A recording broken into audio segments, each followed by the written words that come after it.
is by adopting the blended finance model, that it's a private sector that would be mobilizing funds, and they get away with it.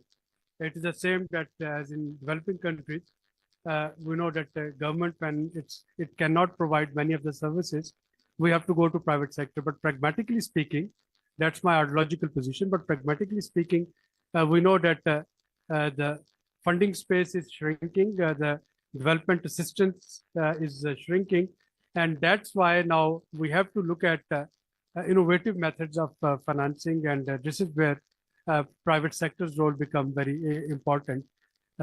So both at micro level as well as macro level, and this is precisely what would be discussed in the panel today. Thank you very much once again for joining us.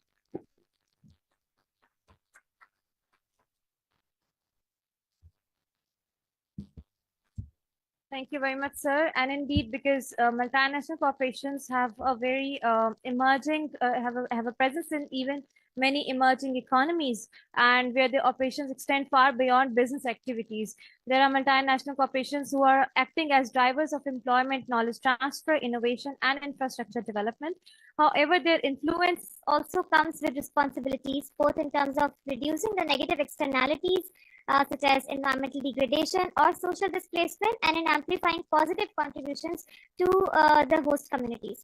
So, and also we know that internationally they have to commit towards ESG. And then, as Dr. Suleri mentioned, blended financing options. For that, their transparency mechanisms are also making them accountable, not just at global level, but even within the countries. The national level frameworks are also affecting their operations and how they can be made accountable, keeping in view the limited, data transparency models we have in the country. Despite the fact because of those models, how those MNCs can work, how they can achieve growth, and how the government can provide them the opportunities.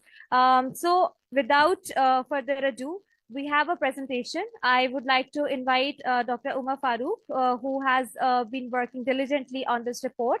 And a very brief presentation. We don't want to bore the audience. Just major level findings will be shared. After that, the report will be available where you can download it and read it in detail.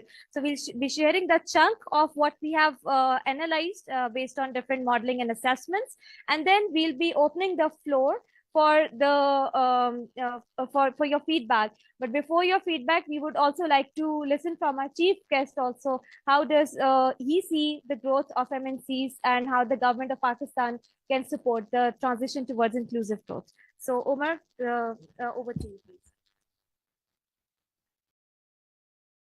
please. Thank you so much. Myself, Dr. Umar Farooq, and I'm working as a research associate at Sustainable Development Institute.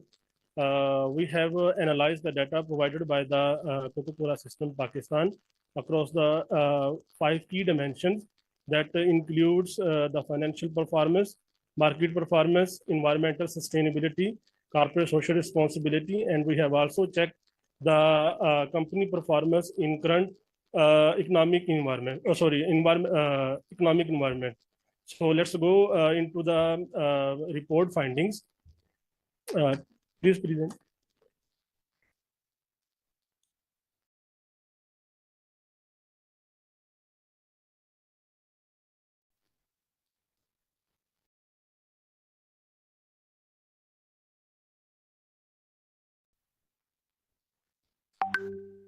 Based on the data, there are some thematic market performance of the Coca-Cola System Pakistan.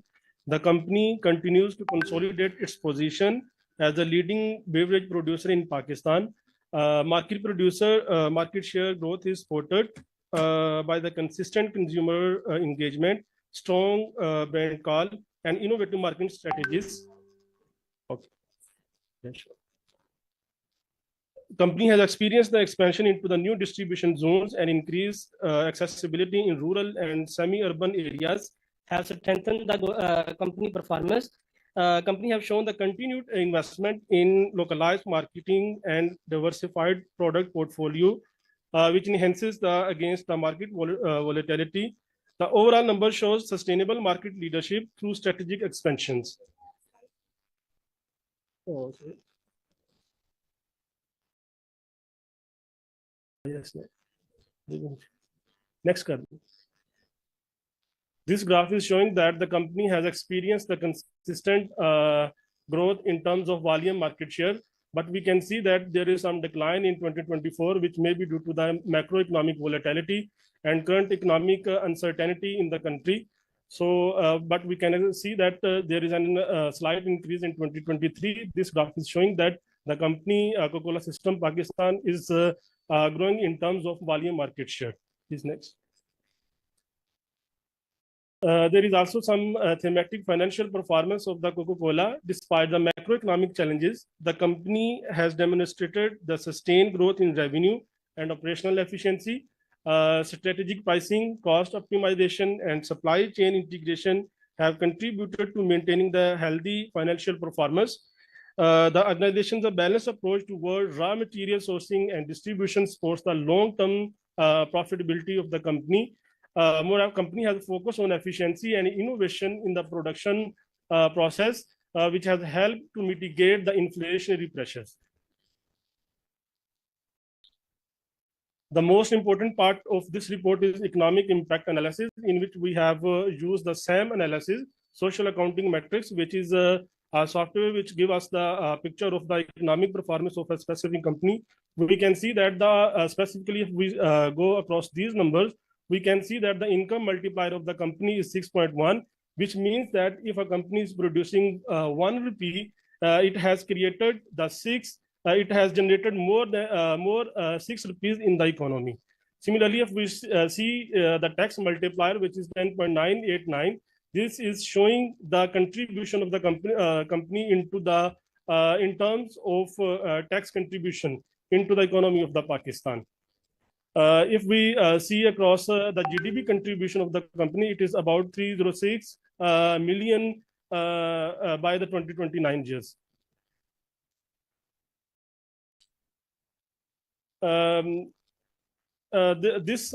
This slide is showing the current macroeconomic context in Pakistan.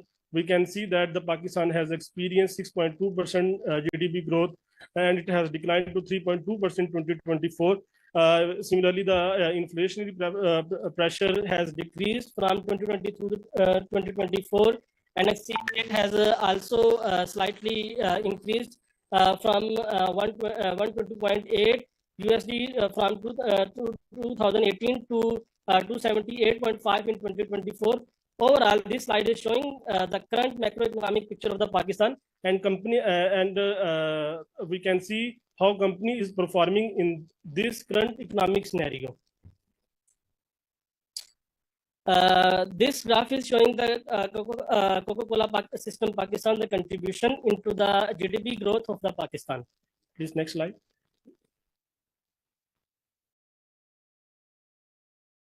We see the company performance across the environmental sustainability. We can see that the energy usage ratio of the company has decreased from 0.35 to 0.33. Similarly, the GHG emission has also decreased in 2024. Wattage usage ratio has also decreased from 2019 to 2024. And our company has also saved the water from 0.8 billion, which has decreased from 20 as compared to 2019. There are some flagship projects of the company. For example, Recharge Pakistan, which is contributing 7 million indirect beneficiaries. There is also companies also contributing in the sense of the replenishing the Ravi Basin and also Plastic Road project. And there is also a flagship project of the company, which is Waste Free Gilgit-Baltistan. Next slide.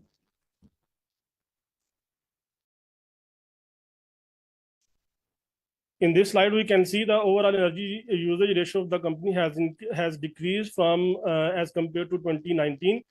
This is showing that company is focusing on the energy innovation and the green innovation. Please next slide. If we see the performance of the Coca-Cola system in terms of corporate social responsibility, we can see that the company is giving much more weightage to the on equal contribution of the employees. And there are also some flagship projects like Home Chef programs. And there is also Maidan Saaf drive during the ICC Champion Trophy. There is a tree plantation project in which the company has planted almost 2 lakh trees across the Pakistan. Please, next slide. In terms of workforce composition, we can see the composition across the different age groups.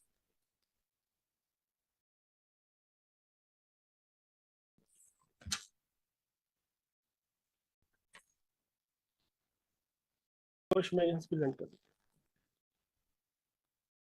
can see that the female workforce has increased from 6% to 7.9%, and women in leadership has also increased from 12% to 20%.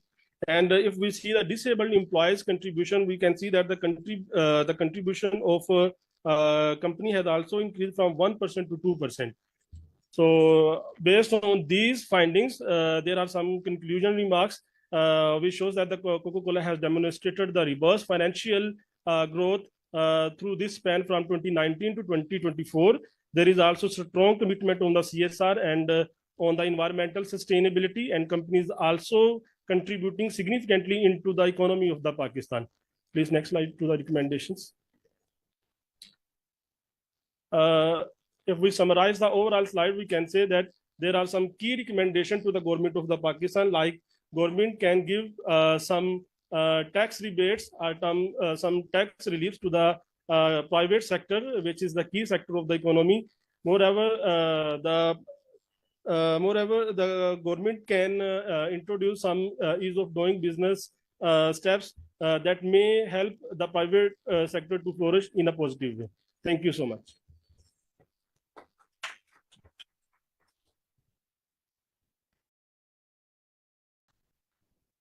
Thank you so much. As you have seen the key findings of the report, the company is making strides in context of macroeconomic indicators, and also how it's supporting the employment in the country, in direct and as well indirect employment. So before I move to the panelists, I would like to request our chief guest, Mr. Fahad Haroon, Special Assistant to Prime Minister on Digital Communication, Government of Pakistan, for his remarks. We would like to listen, sir. What are your reflections, and what support can the government provide? Thank you.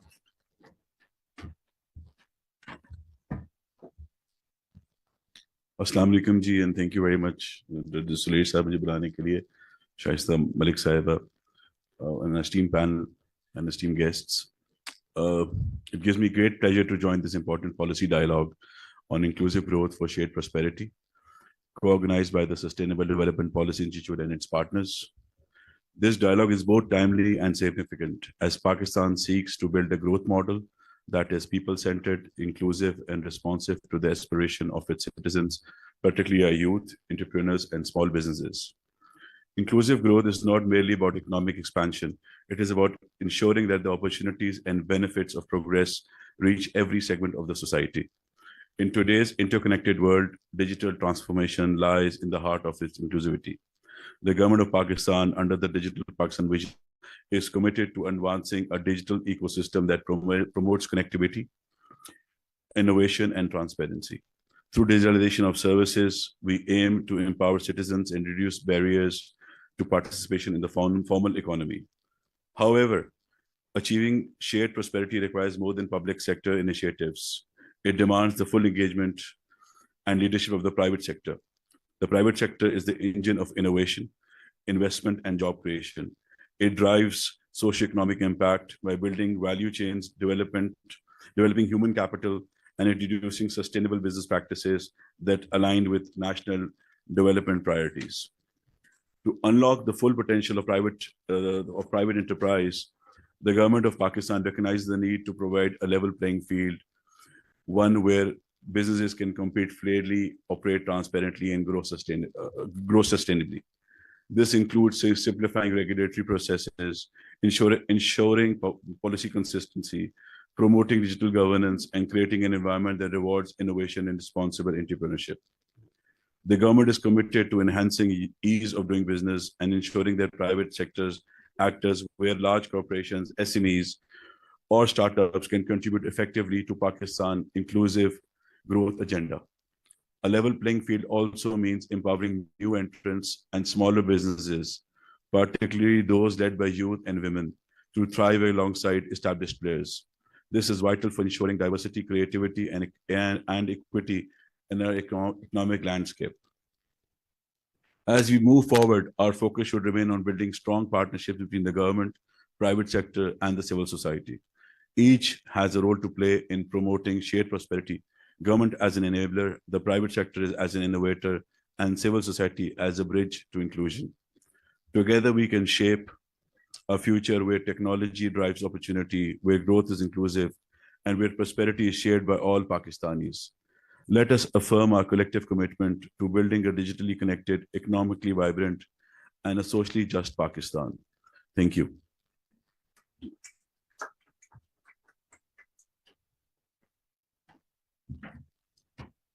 Thank you very much, sir.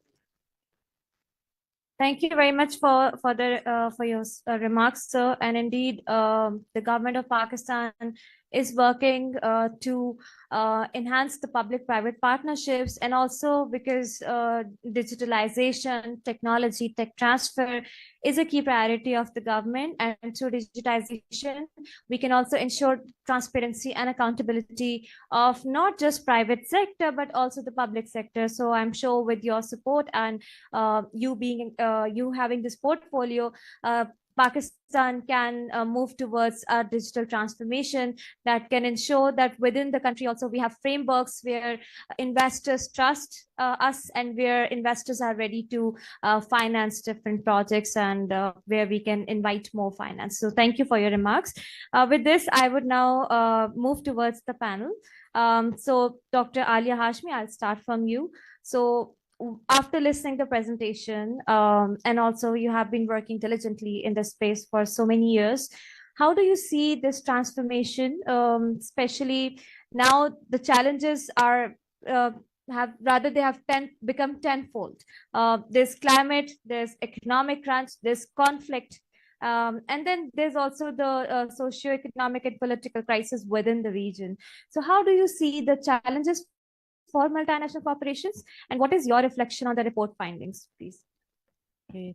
Thank you, Zainab, and thank you, STPI, for giving me this forum to put forth some of my thoughts, which are basically related to two global events that have taken place. One has already taken place in June, which was the Financing for Development conference held in Seville, Spain, in which the major issue that was discussed was sustainable finance for sustainable development, which is very much the theme of this panel today. And the second one is taking place right now, which Pakistan is being represented by the President of Pakistan and his team on, that is the World Social Summit for Development. It's taking place after 30 years. And there also the major theme under discussion is how to mobilize private capital for sustainable development. And I know Dr. Abid Suleri gave his reservations on why it has to be the private sector that has to come into this developmental journey. But there is a broad consensus that the world is not going to reach the SDGs in the next 5 years without the active partnership and participation of the private sector. So the theme is that we first have to look inwards as to what are the SDG indicators that are really important for this panel today. And I would just like to point out one that stands out, which is the proportion of youth, both male and female combined, of 15 to 24 years old, who are not in education, employment, or training, a term called NEET. And that has increased over time in Pakistan. It's about 32%, and it's now currently the last data point, according to the last SDG status report of 2023, it is 33%. So we have to look at the scale of effort that the private sector and the private capital mobilization has to address in terms of, addressing the gaps that we face nationally in terms of SDG indicators related to employment. And given that employment generation is one of the leading to growth, an upward growth trajectory is one of the important goals of any public-private partnership, which is required to, meet the sustainable development agenda. So how do we unlock the potential of the private capital for sustainable development? This is now being addressed very technically and at the highest level by governments and by the UN system, because it is now recognized that private capital is essential to achieving the SDGs. So how to partner most effectively with the private sector to achieve the sustainable development. And that means that how can multinationals, local businesses, investors, governments, and the donor capital work together to deliver growth and expand access to decent jobs.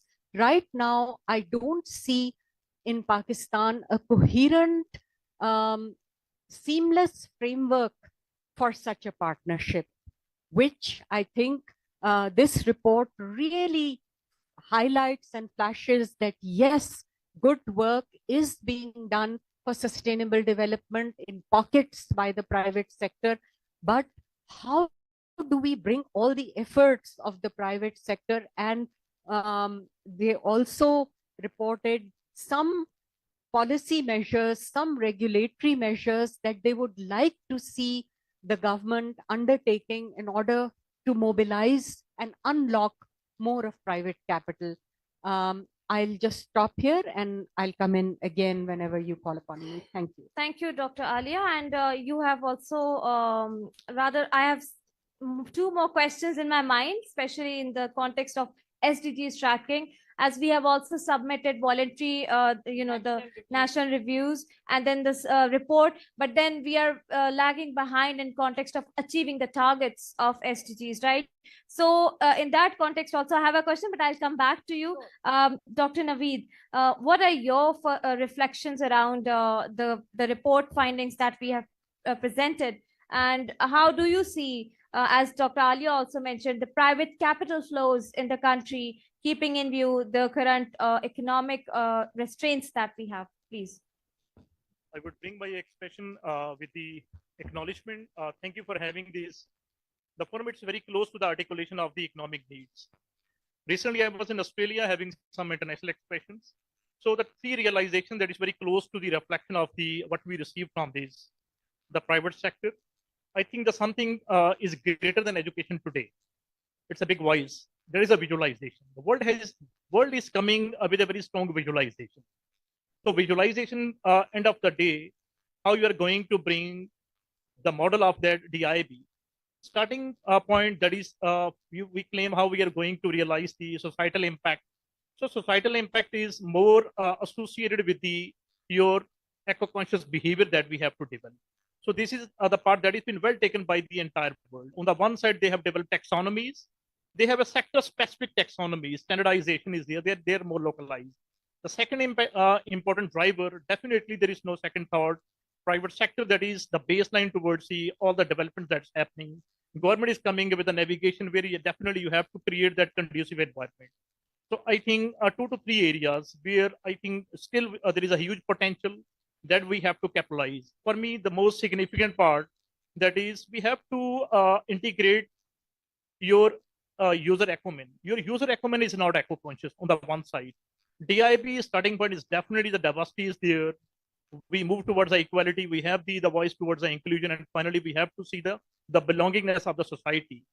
So these the lesson that is been in 2019, 200 CEOs of USA, they have taken the oath. It is the expression that the world has recorded. 200 top CEOs of the US companies, they have changed their governance. They said we are more coming with the enlightenment of the stakeholders oriented approach. I think this is something we further expect from the private sector. Private sector is definitely, we seek your growth. We want to seek your economic contribution is there. So I would bring a further, my expression that is towards we have to bring a justice between your financial motivation and social justice. So this is directly associated with the private sector corporate governance.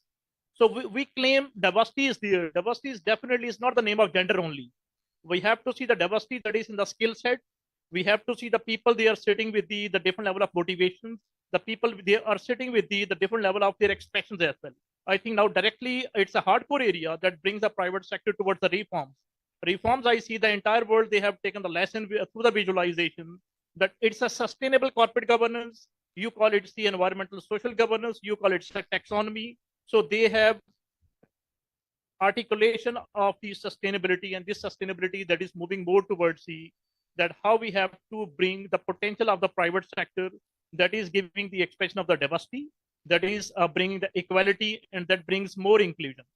So if I give the second strand, we have a geopolitical eye, we have the political eye. I would say end of the day, we have to give the economic value to the nature, economic value to the environment. Economic value of the environment is associated with the social capital, with the financial capital, with the human capital. So world has taken the word a democracy. Democracy is not, it's a political democracy. It's a social democracy. It's an economic democracy. It's a legal democracy. So this democracy, if you have to bring towards the enforcement, so enforcement is associated with the taxonomy. So what I expect from this forum, I think this is one of the bigger takeaway. We have to start very strongly towards the adaptability, where we are bringing the adaptability. Pakistan is a graveyard of policies. Sorry for my words. I'm giving a very strong expression. We don't need policies. We need a taxonomy. We have to realize the economic value of the environment. And for me, it's a governance eye that needs a sustainability. Thank you very much, Dr. Naveed. Those are indeed very valuable points you have raised here. So as an environmentalist, when somebody used to say that, treat climate as a business case, I had my own reservations. But now when I'm in the policy space and I understand the challenges we have, I am somebody who's convincing others, treat climate as a business case, treat sustainability as a business case, because keeping the current challenges that we have around global finance, which is shrinking, if we do not integrate the private sector and understand from their point of view, it is not going to work. The government cannot do it alone. So now coming back towards you, Dr. Alia, Pakistan's recent SDGs voluntary national review that got submitted, and so many other countries submitted, and then we saw the report that came out of it.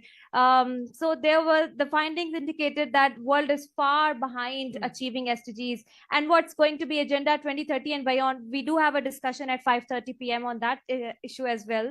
How do we see it? But the question here is, you saw the report, multinational company corporation is achieving certain targets of the SDGs, but that does not get reflected in the national reports that we submit. And if good work is being done, why can't we, use it to project at country level? Why the ownership is missing? Okay, it's great that you have raised this question, because now this question, after Pakistan's low or least ranking on the Global Gender Gap Index, has really shaken up the concerned circles, and even the Pakistan Bureau of Statistics now is, trying to effectively tackle this question of how to integrate and merge data sets, how to best utilize data being generated by private sector and merge it with the government produced data in order to give a more wholesome and a more realistic picture of our journey towards the sustainable development goals. In fact, Pakistan Bureau of Statistics is holding a data fest next week, and I'm in one of the panels in which we are going to ask the private sector as to what kind of linkage do they have, or to what extent do they even use government produced data in order to frame their HR policies, in order to frame their investment projects. Because if that data is not being used, then whatever indicators are emerging, such as in the Coca-Cola report, through the loop, they are also not feeding back into the data banks of the government, from where the reporting for these international commitments like SDGs and other conventions, international conventions that we are signatory to, are being reported. So this is a big missing link. However, I would also like to take this opportunity to emphasize that the size of the private investment in Pakistan has been shrinking, and it's not up to the level where we can effectively see the SDG goals being met through the limited private investment scale that we have. So scale is very important. How do we scale up the SDG impact of the private sector? And data is obviously a very, very important input into it. And if you will just give me one more minute. Yesterday, I was so curious about how the SDG unit at the Planning Commission is using or not using the indicators related to SDGs that are being addressed by the private sector. So I called upon my student, who was the former SDG chief, Muhammad Ali Kamal. Some of you might know his name. He was in charge of the SDG unit, and he said that the Planning Commission presently is not collecting any data from the private sector regarding their SDG impact. So that is, I would like to go to the extent of saying that this recommendation should go from this panel, that the activities and the economic impact of the private sector, as is evidenced in the Coca-Cola study, should be fed to the relevant SDG unit at the Planning Commission, so that the reporting is more wholesome and consolidated. So I'll stop here and I'll come back whenever you call upon me. Thank you so much, Dr. Naveed. Madam Shaista, you're the chair, so I'll be taking you in the end. I hope that's fine. Thank you. So, Dr. Naveed, IMF's RSF and inclusive growth for shared prosperity, the facilities here, where there were review and finally, the process. Well, the question is, because we are under an IMF program, and then despite the fact we have that RSF, under IMF program, government cannot provide incentives to the private sector. What are your thoughts? If government is not able to provide tax rebates, incentives, how the private sector can thrive? So over to you, please. I think the previous expression, I just want to give a very quick thought. We also bring the mandate of the sustainability report. I think this is one of the area government is taking so many reforms. It's a big voice. We don't have a mandate for the sustainability reporting on the part of that company. The world has taken. We are going up with the SDGs, mapping, UNPRI, Paris agreements. There are so many qualitative aspects we are taking. Mapping is there. But when you realize the impact, what the Coca-Cola has done, they are coming with the data. So data, definitely as a researcher, we are facing the challenges regarding the data. If you make it mandatory for the companies, they have to give their interface, they are more eco-conscious, and this their interface with the society. Definitely, whether it's coming with a thematic reporting, whether it's coming with the sustainability, it would bring their naturally their implementation towards their eco-conscious work in the society. Okay, now coming towards the IMF, definitely I would find it's the biggest opportunity for Pakistan. It's the biggest opportunity. What Pakistan need, three areas I think where we have to bring your quick actions. I think climate action plan of Pakistan, you have to develop a trade-off. It's a straight way, it's a one-liner. You have to look into the companies, they're in the public or private sector. If they are not eco-conscious, they are exhausting more environment. Naturally, you have to go with their financial, I would say, effect should be there. But this effect should not be for those companies. They are already having a good adaptation towards the environment. So I call it's a trade-off. So the world is moving with this trade-off. They have a trade-off against incentivization and disincentivization. I think if we are going to bring this incentivization, where we are once again coming with a taxonomy, this taxonomy we have for the beverage, for instance, automobile industry, and end of the day, you have to bring your social expression against the environment, and you are bringing your navigation, that is the audit as the sustainability reporting. Naturally, it would bring inculcation of the best spirit of their implementation, but at the same time, you naturally have the eye. One, it's going to affect on the naturally the image of the company in the public, and secondly, naturally, what the government is getting. Government having a financial eye as well. So this incentivization we can use for definitely towards the integration of technology. We can boost more startups. If we start working in the silos, so believe me, nothing would change. We have to be more realistic. IMF is definitely, Pakistan, I would find one of those economies. They have a second budget with IMF. I think we are the few economies in the world. They are coming with a strong demonstration on the sustainability. So I think we have to take this opportunity. So this opportunity is directly associated where we have to integrate. You have to map on the one side. I put myself, my responsibilities there. My university as a HEI, naturally, I have to align my research, my academic program. So every program is coming with a visualization. If my research is start traveling from my window of researcher to the industry, and industry is naturally sitting under the pressure of these, that you have to face the sustainability reporting, naturally, it would bring a change. I think incentivization is directly associated with the dial-up. If a company having a very eco-conscious dial-up is there, so you have to incentivize the government. If I wear my eye as a shareholder, I'm financially motivated naturally. My financial motivation would never bring me to sub-optimize my goals.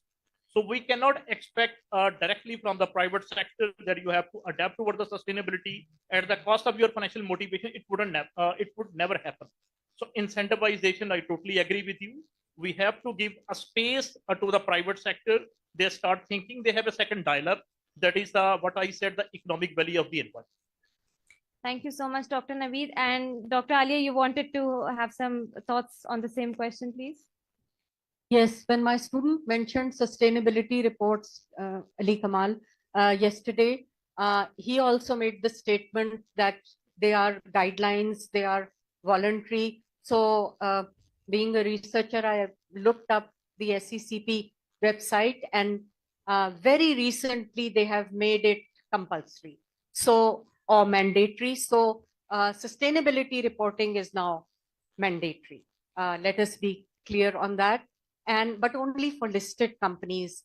The question is, the majority of the enterprises in Pakistan are what are called SMEs, small and medium-sized enterprises, and they do not have the capacity nor the digital framework to report on sustainability indicators.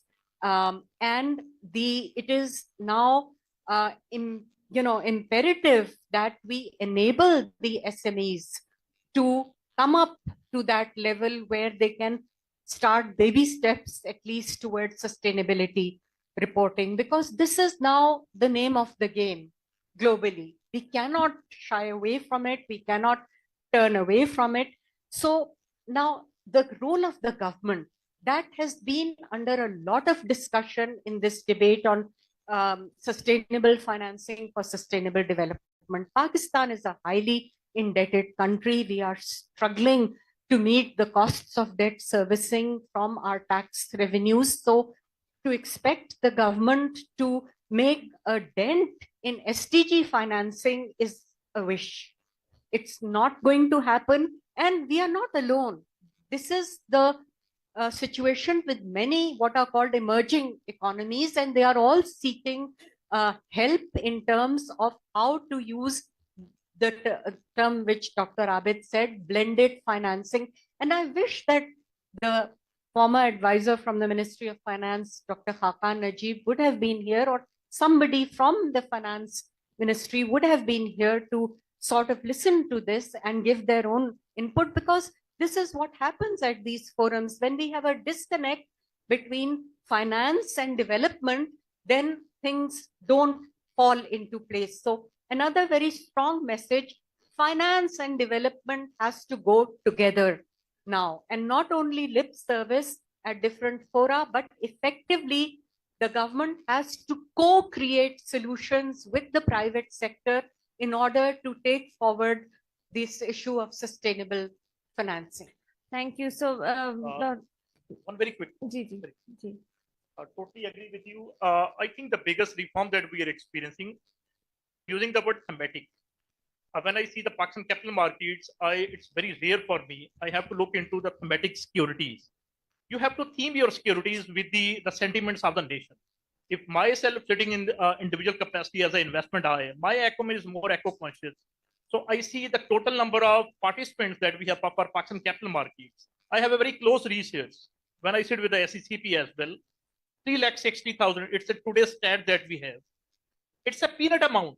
A huge populous nation having a 360,000 number of participants, registered participants. Our neighboring country, 115 million participants. So what is the difference is, they are coming with the financial innovations in their financial system. Financial innovation is taking in 3 areas. The great lady, what he said, they are coming with the alignment of the finance with the sentiment of the investors. My son having age of 9 years, he used to call me that I belong to the age of the dinosaur. I think we are coming with a new generation. New generation is more thematically driven. So 360,000 participants, and we don't have a thematic bond, thematic securities. I think it's a big realization. You have to look into your private equity, public debt, and private debt, how this debt is associated with the eco-conscious behavior of the people. It's the first call. Second, very important impression towards a DAFI. The world has changed the definition of finance. Today, it's a DAFI. It's a decentralized finance. The world is cashless. Holding a cash in my hand, I feel definitely I belong to the age of the dinosaur. I think these are the norms that are happening under the wing of your governance eye. You have to bring the reforms. The world is coming with a financial system that is more contactless. This cashless economy is here. You have to come up with a diversity of the thematic bonds, thematic securities. End of the day, 1/3 your venture capital, it should be in the ventures, but it's in the savings. So you have to basically drive this capital that is a dry powder. It's not adding any value. So this economic value is directly associated with the psychology of the people. In other words, so world they have developed the persona of the nation. This persona is reflected through their articulation of the financial market. Thank you so much. So, so as Dr. Alia, you mentioned, Dr. Hakan was a confirmed speaker. Unfortunately, he couldn't join due to certain reasons. And then we had Professor Dr. Nadeem Javed Saab, who was confirmed, but he had to fly with the minister just last night. That's also unfortunate, but we'll be sharing these recommendations with them directly. Just concluding this round, as a common person or common Pakistani, there are certain things that I want to address using this platform, and also because we are talking about multinational corporations. So basically, when we talk about sustainability report, although it's becoming a mandatory thing, there's a kind of taboo attached to it. If companies come up with sustainability reports titled as sustainability reports, people would say they are doing greenwashing. Even without reading it, they would simply say it's a greenwashing aspect. So that's a common, stigma attached to it. That's why the report has been named socioeconomic assessment, so that people would read it at least without getting that stigma attached to the term sustainability. I think there's a lot that needs to be done in context of creating awareness of what sustainability is: social sustainability, economic sustainability, and environmental sustainability. That's why we are unable to make progress at subnational level as well, because we are not able to address those stigmas or taboos attached to these terminologies, especially when it comes to the multinational corporations. I think that's my personal opinion. Being an environmentalist who engages with private sector a lot, I think this is something that I hear a lot. So maybe after this forum, people would start reading sustainability reports. But then how that report becomes part of the data. That's why we had invited Mr. Fahad Haroon as well. If government starts working around it, engaging with private sector, integrating that data of the sustainability report, making it part of the national data sets, whether they do it with PBS or any other institution, so that when we go to forums like COP or forums like, a conference in Seville or wherever we have to project the case of Pakistan, we can show that we are already investing in our private sector by utilizing their services, how they are helping us make progress. This is what we can do. But in context of the challenges that we have not created, the world needs to provide support. This is what we are able to do. This is our coping capacity. I think this is where these reports can be very helpful. Because we are running out of time, Madam Shaista, thank you so much for patiently listening and for being a wonderful chair. I would request you for your remarks, please. First of all, I would like to thank he's always been there in writing, in supporting us as parliamentarians. We are not experts. We are the representatives of the people, and we want to do everything possible within our reach, what we can do to have an inclusive sort of policy. And thank you, Allama Iqbal University, for hosting us and giving us a chance to sit together and come up with policy. I've been listening to suggestions also, and to statements also, and to what and where we stand. I agree that Pakistan has, multiple challenges. We at the moment, she, as mentioned by my esteemed speaker, that the gender gap, which is just report come up, which is disturbing also. And for that, the Prime Minister has made a special mainstreaming committee in the Assembly. And we are sitting with the PSP people also to see how they collect data and what are they doing. Because, not that I say that everything is very wonderful as far as gender gap is considered. But we all know sitting in this room, and I know sitting here, and I am very closely in contact with people at the grassroots level and women. I know things are changing. Maybe not as we would like it to be, but the baby steps are there, and we are moving forward. But what the report reflects, it's not what in my personal view, maybe you will not agree, but the gap is there. But we are looking at it, and we are trying to see how we can move forward. So that is answering to your question. Now, there is a gap. There is a divide between the private sector and the government. What it is, it's either we work in silos, we don't connect. Like we should be connecting with the academia, with the industrial people, with students, because they are the future. They should be coming up. We should be having policies for them to have an enabling environment, a conducive environment where we can have a collective sort of inclusive society. Because for me and for everybody sitting here, and everybody said it, that progress is not alone. Development is not alone. It is how you take your people with you. So, I know Coca-Cola you've mentioned. I have worked with them. Yes, their SER is excellent. But, there are people like, I would like to mention here, the Fatma fertilizers. They have come up with green economy in this time and age. They have done everything they could do. So, we are going to invite them on our SDG forum in the Assembly and see how we can align and incorporate their policies with other industries also. Our biggest challenge at the moment is climate. That is affecting each and every goal. It's over cross-cutting. Our education, our health, our decent work, the title today, goal 8 and 10 is totally affected by climate. So the thing what we need first of all to handle, to accept this challenge is climate. And for that I feel I was discussing it with my colleague also just now.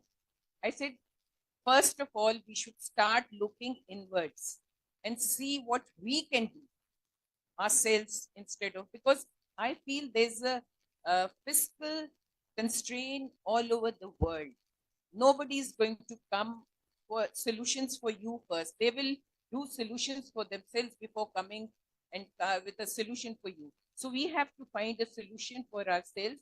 And for that, I feel you are experts, you are policy makers, you can guide us, you can take us along. We are willing to make it into a doable policy, to transform what you have with your experience, with your knowledge, and make it into a doable.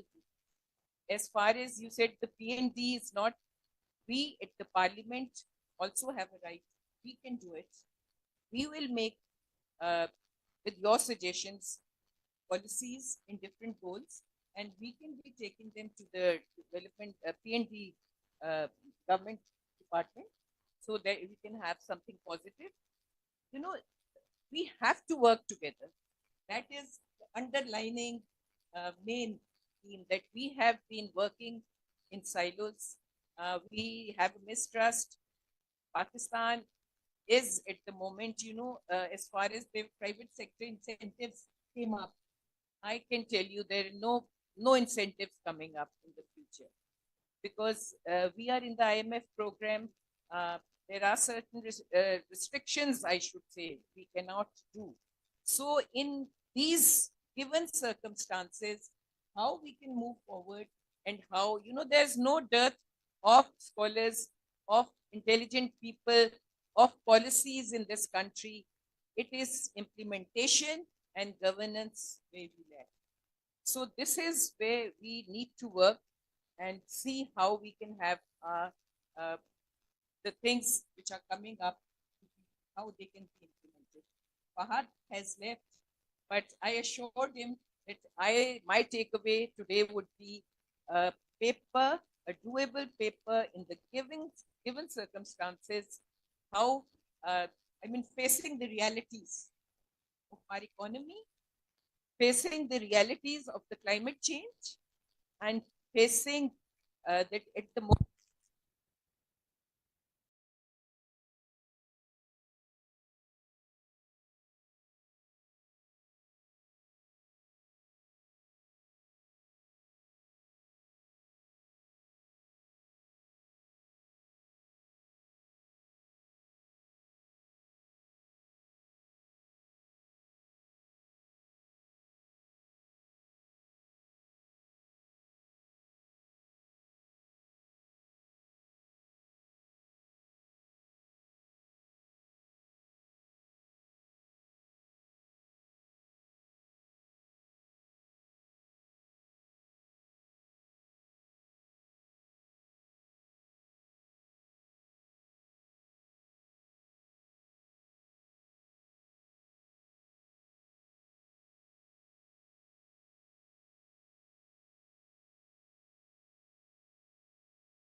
companies like Interloop to Unilever to Jess, and they're making some very strong progress, not only internally in terms of how would they improve the gender diversification in their organizations, but now things have gone to the point that how companies could collaborate and have an impact on the society. So example being Daraz, Jess coming together with Chotani Textiles and empowering the women of our villages who work in homes and from a cottage point of view. So we would also again like to offer and extend our help partnership in terms of being a bridge to connect the institutes or to the government authorities with this very, very powerful champions of coalition. With this, of course, I would also like to be very thankful to SDPI for picking up Coca-Cola system. When I talk about Coca-Cola system, so I also represent our bottling partners in Pakistan. So we have a Turkish bottling partners in Pakistan who operates out of 7 plants in the country. And it's a bottling operation, which is 100% owned by our Turkish partners. So I'm very, very, once again, thankful and grateful for picking Coca-Cola.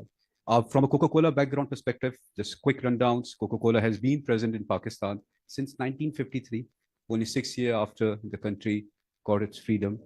And Coca-Cola believed in Pakistan then, Coca-Cola believe in Pakistan now, and Coca-Cola will continue to believe in Pakistan. Just to give you a few more reflections, in the past 10 years, Coca-Cola has invested, the system, Coca-Cola system has invested over $1 billion in the infrastructure, in the capability, in the technology in Pakistan. And we are very, very proud of our investments and of our long-term relationship with Pakistan. With this, I would also like to highlight some of the facts that have come out very, very strongly by the report of Dr. Abid. I'm very keen to see him. I hope I'll get the opportunity to meet him. Yeah, so but yeah, because someone else was sitting. Yeah, so I was asking Dr. Faisal. I would like to meet Dr. Abid. So yeah, so the Coca-Cola system 2 years ago contributed about 240 billion rupees in the GDP of Pakistan, which is quite significant, with a multiplier effect of 2.6 rupees in the wider economy, which again is quite a big number. We sustain over 2,100 employees and the direct jobs in this country, with 30 indirect jobs per direct job impact. So which means that Coca-Cola system in this country is employing directly or indirectly over 60,000 people. So we are very, very proud of our contribution to the economy. With this also, of course, these facts also reflect our commitment to the local communities, to the localization effort, and to the evolvement of our government, of our economy in the country. With this, of course, we are also and we are again very, very proud of the work that we are doing. And just to reflect some of the commitments that we have globally, and those commitments, of course, would also be translated in Pakistan as we continue to evolve and grow in this market with our very young nation and very hardworking nation, that by 2035, Coca-Cola has aimed that it would collect 70 to 75% of all the bottles and the cans that would be produced. With this, we would also recycle 35 to 40% of our primary packaging content. And we have done many things, and you spoke about few, and we're also working with Ravi Basin. We have multiple hundreds of RO plants that we have installed across the country. But one project where we all take very, very pride in is also the fact that we also built the first plastic road in Pakistan, and that is in the city Islamabad. Something that we are very, very proud of. Once again, I would not take a lot of time. Thank you so much for your patience. I just want to extend my thanks to SDPI and to the Allama Iqbal University for hosting us and for giving us the opportunity to come and to talk some of the facts about the organization and how we are contributing to the GDP and to the economy of Pakistan. Pakistan Zindabad. Thank you. Thank you so much, everyone, for this, for your participation, to our distinguished speakers, panelists, and chief guest and chair, for your very valuable input, remarks. It's been a great learning experience. I'm sure for me it was, and for all of you. I would now like to invite the Coca-Cola system, the colleagues here on the stage, to have a group photo, please.